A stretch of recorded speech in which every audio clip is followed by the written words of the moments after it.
StrayAllDay.com. Now tuned into the show where you learn the discipline to show up day after day to do the work, the confidence to put yourself out there boldly and authentically, and the mental toughness to continue showing up, doing the work, putting yourself out there even when the success you've expected to achieve has yet to be achieved. And on top of all this, you get a huge dose of personal initiative, which is the go-getter energy that moves any one of us, including yourself, to go and make things happen instead of waiting for things to happen. And then we put all this together into a series of frameworks, approaches, insights, strategies, and techniques all underneath the umbrella of one unifying philosophy that is called work on your game. My name is Dre Baldwin, also known as Dre All Day, and welcome to the show. And today's topic is how to be findable. Findable. Before we get into that, I remind you all of a couple things. First of all, my daily motivation text and Monday motivation text, they go out every day and every Monday, respectively, guaranteed to have you focused, sharp, and on point to start your day or your week. And you should be getting these. All you got to do to be getting them is be a member of my text community. And it's free to join. My number is 305-384-6894. As soon as you text us, you'll get a response from our bot that'll verify you.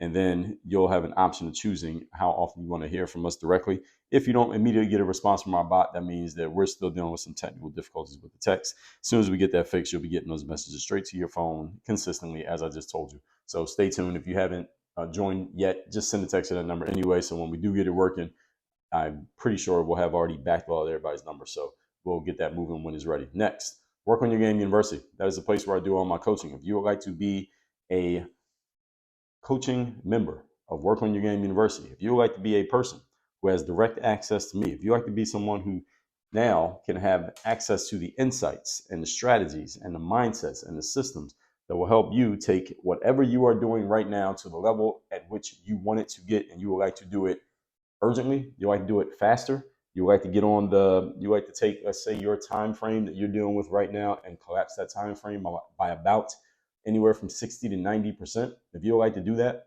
how about you just go to workonyourgameuniversity.com. You can see everything that we're doing in our program, and you can schedule a time to have a conversation with us where we can find out where you're at, where you want to go, what you feel like might be in your way, and then we can tell you how we can help you if we see you as a good fit for what we're doing.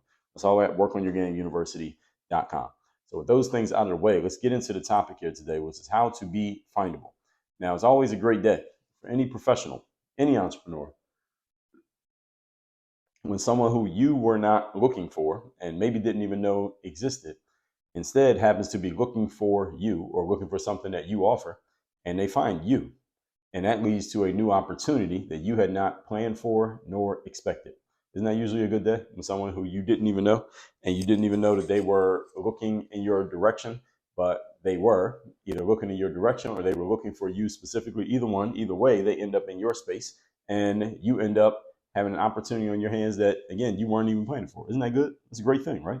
Now, understand something. This can only happen when you place yourself in places in which you could possibly be found. You can't get found if you're not in a place to be found. In other words, if you're hiding, people are probably not going to find you unless they're specifically looking for you and they're really, really motivated to find you. Otherwise, if you're hiding, and when I say hiding, I don't mean intentionally hiding, but if you're not in a place where you can be found, then you might as well be hiding. All right, that's what I mean here. But if you're not in a place where you can be found, i.e. hiding, then most people, unless they know you and they really, really, really need to get to you personally, they're probably not going to come looking for you. Everybody understand what I'm saying here? So in other words, if you flip this around, you want to be putting yourself in a position to where opportunity can exist for you, where opportunity can happen for you, and such that your prior preparation positions you to meet that opportunity when it shows up. In other words, you want the preparation and the opportunity to meet. Opportunity is someone looking for you and or something that you can offer or help them with. And the preparation is you being in a place in which you are findable, so that the person who is looking and they're looking for something that either you are or that you offer, they come across you. That's what you want. Preparation, opportunity, meeting results in what? It's a 4-letter word, starts with the letter L.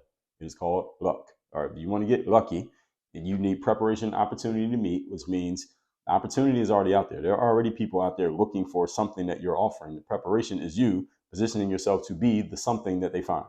That's what we're going to talk about here today. Point number 1. Today's topic, once again, is how to be findable. Number 1, position yourself where people are looking. Novel idea, right? You want to get found, you have to go to where people are looking. I'll tell you an example. Now, this person kind of flubbed the process, but I'll give you this example anyway, because he did actually follow this point. So when I was in Lithuania, Kaunas, Lithuania. This is early in my basketball career. And at this time, there was a guy who came from Detroit, Michigan. I don't remember his actual name. I just remember him as Detroit. I wrote an article about this guy. And we were all out in a club in Kaunas one particular night. So it was me, there was one other American on my team. Then we had an African guy who spoke, he was black. You wouldn't know he was African until you heard him talk, or he told you. He was a 7 feet tall African guy, black guy. My other teammate, Mike, he was black. He was from New York. And then this guy, Detroit, he was only there with us for maybe 2 or 3 days, and then the team got rid of him. But anyway, this particular night, he was with us, and we all went out to this club in Kaunas.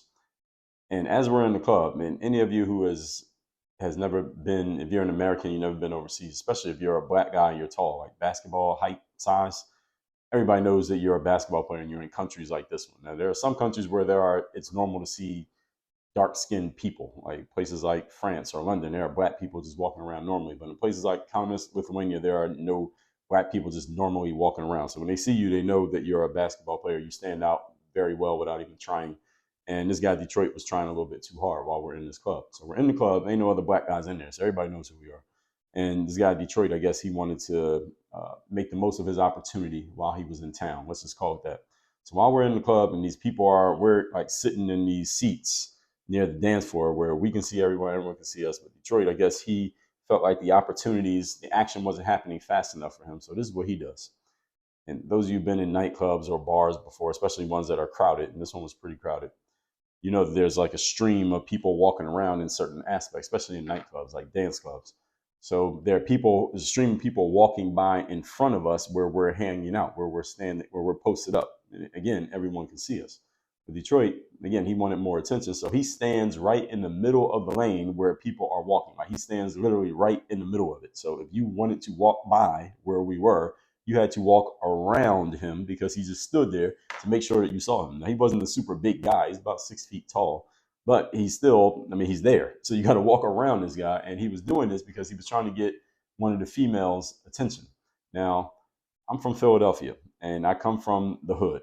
And so I know how men from this environment are, and he was from the hood. He's from a different city, but same mentality. And this is what men do in these cities. This is what they do.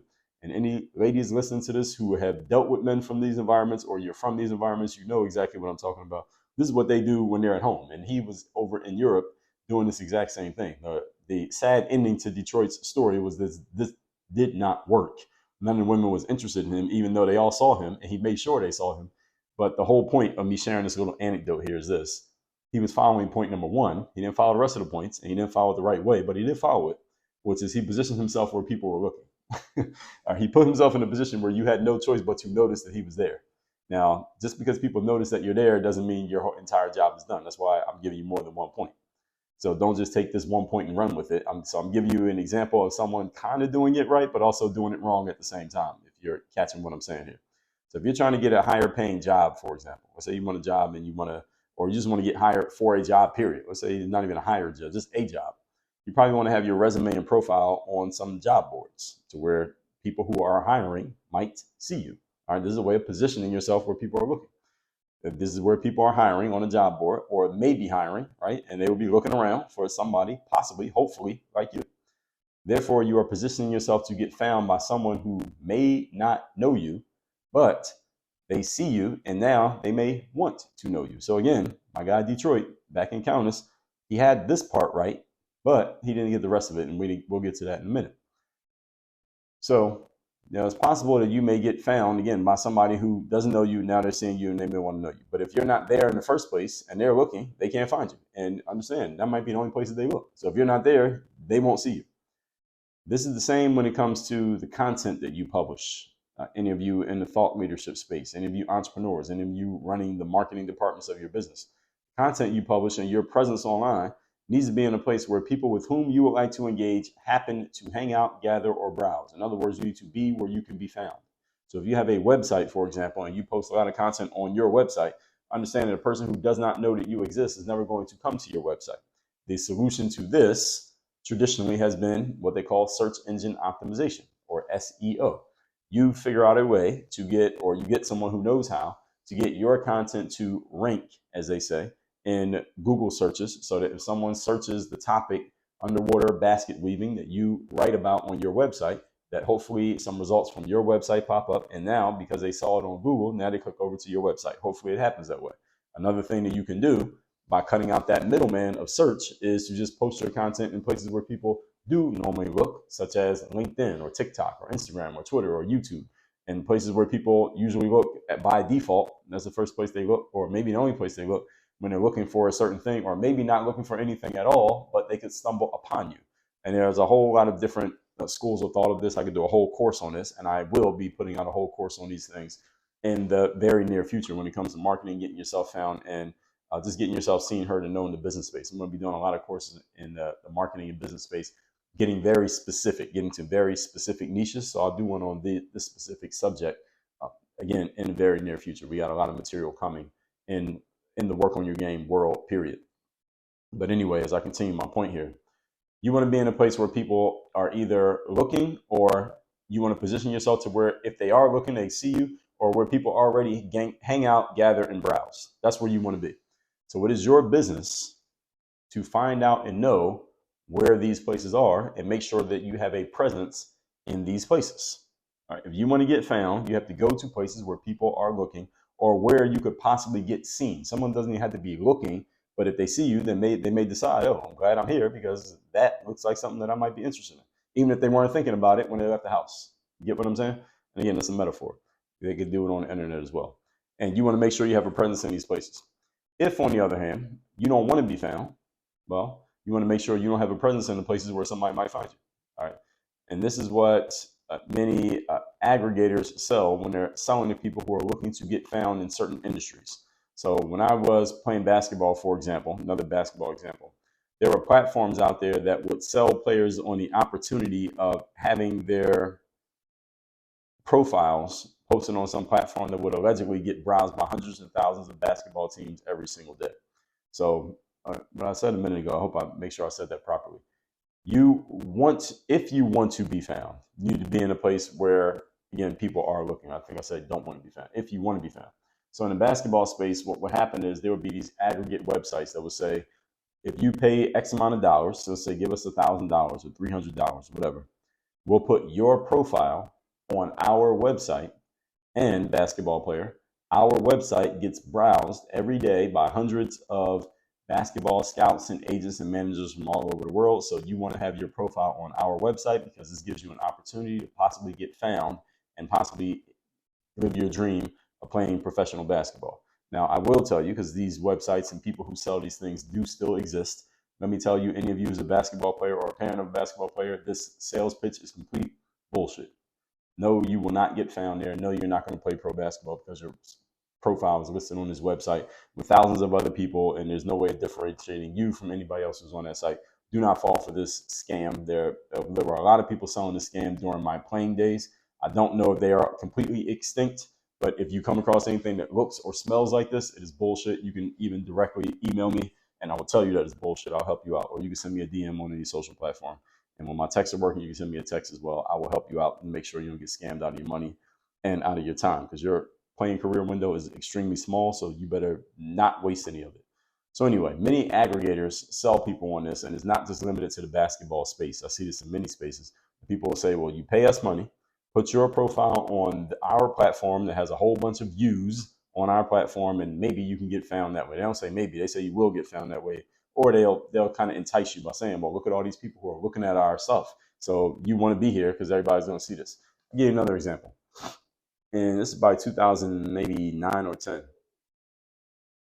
I connected with some guy in Miami, and he was claiming to be a basketball agent, manager, etc. And he claimed that he had connections with teams in like Japan and China. And I connected with this guy, and he was saying, well, look, I got some teams that play in some leagues down in this part of Miami. You should come play in the game and stuff with us because, I could take a look at what you're doing. And at the time, I was available, and I was playing in a lot of games at that time. So I wouldn't play, not because I was believing that this guy was going to be the key to my next move in my career. I could see bullshit from a mile away back then, but he did have a league, and there was a game to be played, and I was looking for a game to play. So I said, let me go down there and let's see Maybe we'll kill two birds with one stone. Worst case scenario, I'll just get to play in the game. So I go down to the game, and this is in South Miami, and this is a neighborhood in Miami. And this guy, before the game, he gathered all of us players, maybe about 7 or 8 of us, before the game, and he said, "Hey, look, I want y'all to understand," because he had a little camera with him. This guy had his camera, and he said, "Well, I want y'all to understand that the footage from this game, I'm sending this to coaches over in Japan and in Taiwan. So y'all play hard, show your game, do your thing. This might be an opportunity to get on." And I could see in the eyes of my teammates, the temporary teammates for this one game, that they all were really buying into what this guy was saying. Because unlike myself, these guys hadn't made the investments into themselves to go in places where they needed to be seen for real, in places that were real investments and there were real opportunities. This guy with a camera down in South Miami was full of shit. I doubt he had ever gotten anybody signed to a contract. But in the basketball space, just like this happens a lot in the entertainment world. Any of you who's ever been in the actor or acting spaces, this happens. Any of you ever been in theater, this happens. Any of you ever been in the music business, this happens. You have these bad actors, different term. When I say bad actors, these people who position themselves as managers or scouts, and they say they can help you get an opportunity. They are full of shit. They can't do anything. They're just trying to make it seem like they're somebody. And what they often end up doing is exploiting the people who are trying to get on by selling you dreams of what they can help you do. And again, I can give a whole, maybe you can tell, I'll give a whole topic on just that subject alone. We're not going to do that today, but I will do it sometime in the future. So when I was playing basketball, there were a lot of people and platforms that would do this. And again, it was all complete nonsense, just scams, just scamming people out of their money. And I know a lot of people who have been scammed out of money based on these false premises. So when I was playing ball, there'd be platforms to sell players this opportunity. Get on this platform, you'll get browsed by other people. And there are people still selling this nonsense in any industry, especially the entertainment spaces. And it happens a lot in the entertainment space simply because people are willing to basically do anything to get into the entertainment world. And any of you follows anything that goes on in the entertainment world, like especially the music and the like TV spaces, you know. And when I say people will do anything to get on, people will do anything to get on, and they get exploited by people who know that they will do anything to get on. If you get what I'm saying, you can read up on those things. So this brings us again, being that people are still doing this brings you back to your skill of discernment. Your ability to see through the bullshit for what it is will save you a lot of time and other resources. And this is why I'm offering myself as a resource to help you from getting scammed. Point number 2. Today's topic, once again, is how to be findable. Number 2, be consistent in your activity. You want to be found, you got to be consistent. All right, just because you were out there yesterday, well, maybe the person who needs to find you wasn't there yesterday. So are you going to be out there again, ever again, to where the person who might need you might be there at the same time as you? Once you have decided on the place where you want to be found or who you want to be found by, and you have placed yourself where they could find you, you got to be consistent in your activity on or in those spaces. For example, if you're going to get found on YouTube, you need to be publishing to YouTube consistently. You can't just make one video and then wonder, hey, why is nobody coming and clicking on the link in my description? You got to post videos consistently in order to get found. People might not see your first video or your third one or your 10th one, but they might see video number 17. If you want to get found through your podcast, publish your podcast. As it be coming out often enough that somebody might catch it. If you're going to write, you get the idea. All right, everybody follow what I'm saying here. So if you're going to be found, you got to be consistent in your dealings. Going back to basketball as an example, is a pretty good example here, because there are many times in my basketball career where I needed to get found, or I needed to find someone who was looking for somebody, and I need to create my next opportunity. And nobody was calling me, so I had to do things to make people notice that I existed. So just as I told you, this bullshit guy in South Miami who was telling us, hey, I'm gonna send the footage of this game to Japan. And again, as soon as he said it, I knew it was bullshit. But these guys believed it because they hadn't done what I had done. I had been to a bunch of exposure camps. I went to a bunch of tryouts. I called a bunch of agents. I had invested time, money, attention, and energy into my career at that point. So I knew the type of things that I needed to do in order to create my next opportunity. These guys who I was teammates with in this one game, they hadn't done any of those things. They were looking for the cheap and easy route to get on. And this guy was taking advantage of their hunger, their thirst, by selling himself as somebody who could help them do something that they hadn't done for themselves. Everybody follow what I'm saying here? Point being, I was consistent. And this is my second point. This is point number 2 here. I was consistent in my efforts to do things to get myself seen. So I knew that this guy was full of shit because I knew what it took. Whereas these other guys couldn't tell that he was full of shit. They lacked the discernment because they didn't have my experience. You follow? Whatever you have decided is a place that you could possibly be found, you must be active in that space so that if someone does come looking for something that you're offering, you are the something that they will be shown. So in the basketball space, I knew there were coaches and agents and scouts and teams looking for players. And I knew where they looked. And they weren't looking to this bullshit guy from South Miami claiming he was sending footage from the game to Japan. It was complete nonsense. I knew where they looked. I knew what I was going to have to do. I knew what investments I was going to have to make. I knew what places I was going to have to go. And that game that I'm keep referring to, that wasn't it. That was not one of the things I would need to do. It wasn't that. If it was that easy, then a lot of people would have been playing professional basketball.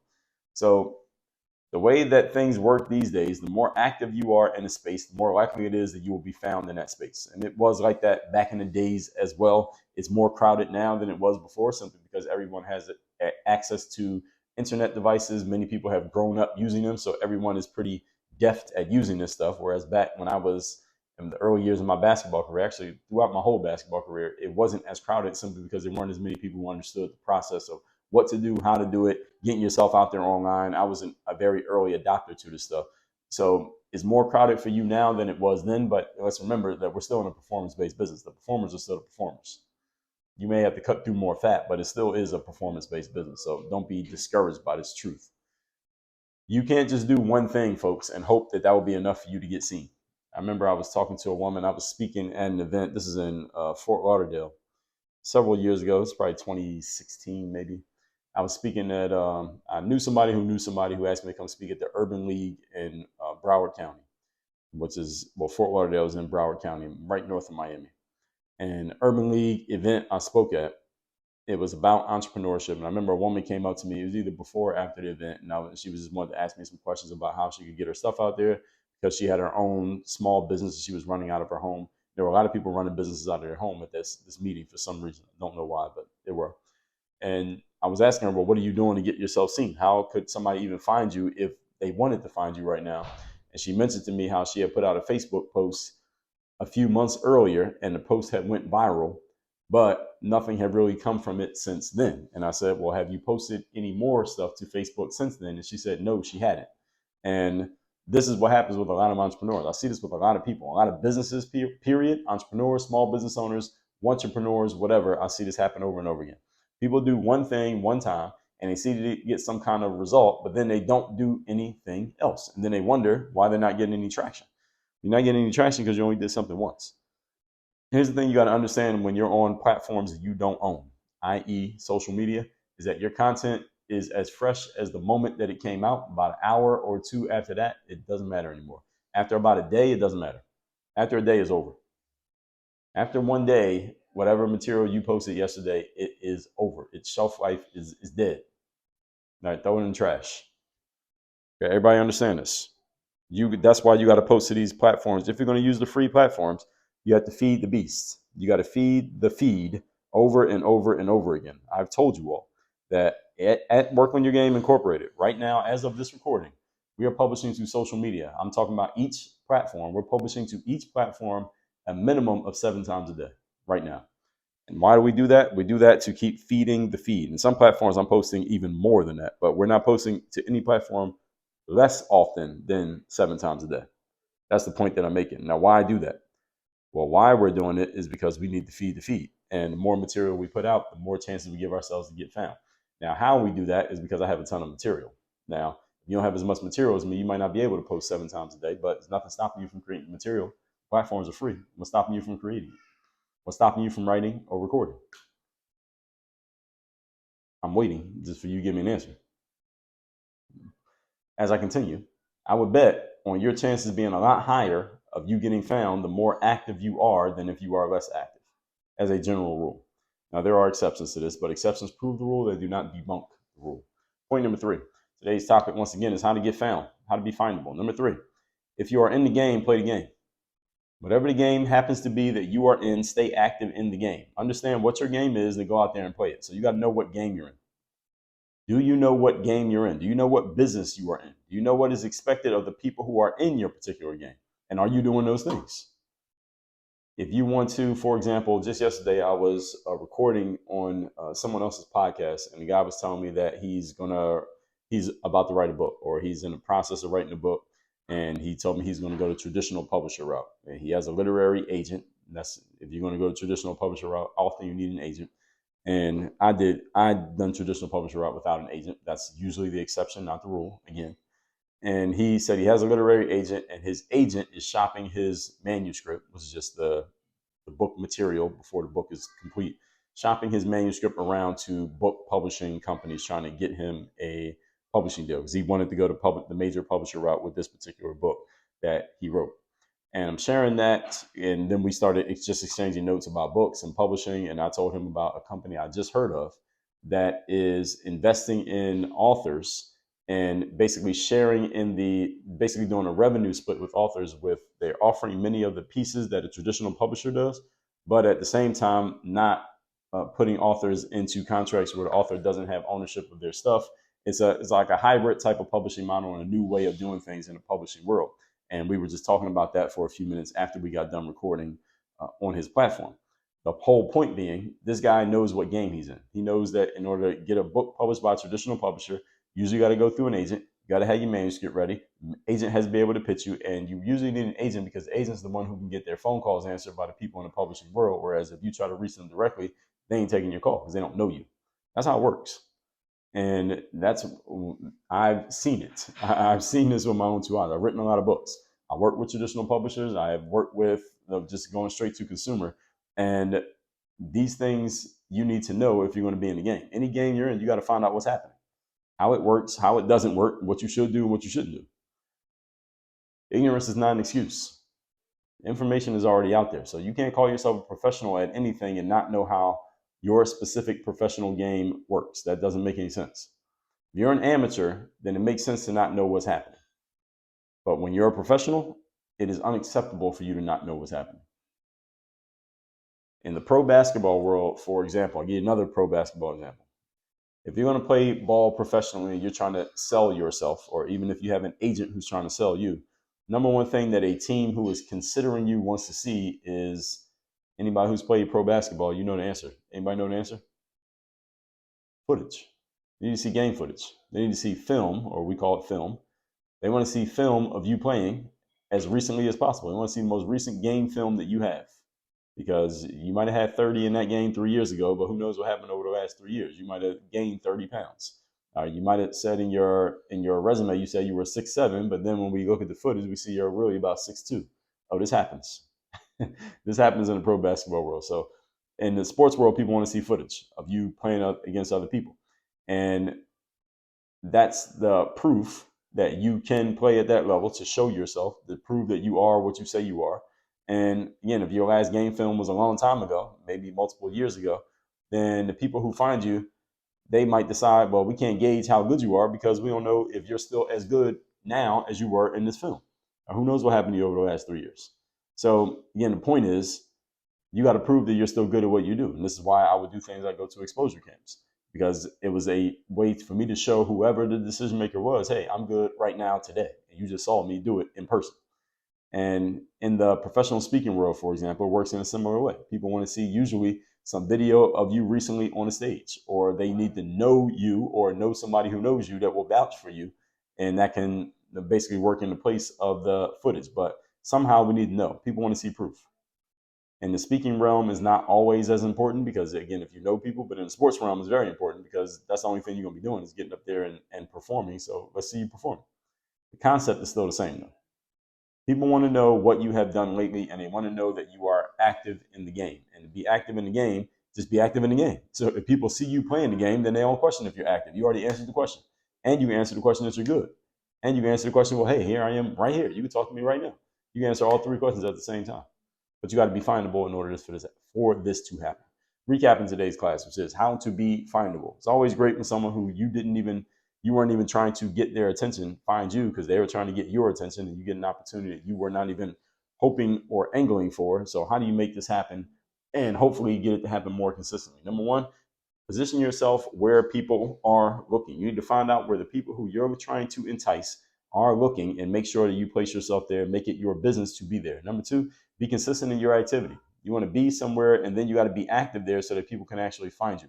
I've heard many people tell me how I have some friends, as a matter of fact, who have gotten really into the inner circles of certain businesses and business people because they join those people's communities, like their Discord group or their Facebook group or whatever, and they are just very active in the community, responding to comments and posting stuff and liking people's posts and just engaging with people so often that they start to make themselves known because they're so active in the environment. That's not something that I do, but that's one way that people go and make it happen. Just get active in an environment in which you want to be known and you want to be noticed. It does work. And number three, if you're in the game, play it. You gotta know what game you're in. Most important thing, professionals, know what game you are in. If you don't know the rules and the principles of the game that you're in, you got a problem. You need to know what game you're in, and then you got to play the game based on the rules of the game, not the rules that you want to use. If you follow these, then you will be findable and opportunity will start finding you, which is always a great day. With that said, text me, see you in my community. My number's down below in the description. And make sure you go to workonyourgameuniversity.com. That link is down below in the description. You want to work with me directly, where I will help you understand what game you're in, help you understand how to get yourself findable, how to make yourself discoverable, how to get seen, heard, and known in your space, and how to start attracting and identifying the ideal people with whom you want to work so that they can find you and you can go find them as well. It's not like you got to sit back and wait for this. You can go make it happen too. I will help you with all of that. And this is what we do over here, and I will help you do it. Go to workonyourgameuniversity.com, link down below in the description. Work on your game. Dre, all